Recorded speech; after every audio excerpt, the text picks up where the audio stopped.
আচ্ছা বান্ধবী, রাখ রাখ। কিরে তোমার এই কি অবস্থা, মুখ দিয়ে লুল পড়তেছে কি জন্য? আরে তেমন কোনো কিছু না, আমার বান্ধবীর বাসায় আজকে আচার রান্না হচ্ছে। আমের আচার, তেঁতুলের আচার, ওগুলো শুনে আমার জিভে টপস টপস করে লাল পড়তেছে। তোমার যে কাহিনী, দূর। কিছুক্ষণ পর এই নাও ধরো। এতগুলো আচার কে দিল তোমার? আরে কে আর দিবে, তোমার এই অবস্থা দেখে আমি আচারি ঘর বিডি বেস থেকে অর্ডার করছিলাম। কিন্তু কে না আচার কি ভালো হবে? আরে তুমি খেয়েই তো দেখো, একদম বাড়ির বানানো আচারের মতো খেতে। জলপাইয়ের আচার, দেখি তো।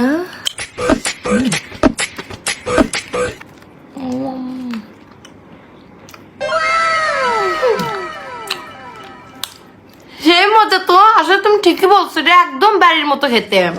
এই পেজে আমলকির আচার থেকে শুরু করে সব ধরনের আচারই পাওয়া যায়। আর আপনারা যদি আমার মতো এরকম মজার মজার আচার খেতে চান, তাহলে এখনই অর্ডার করুন আচারি ঘর বিডি পেজ থেকে।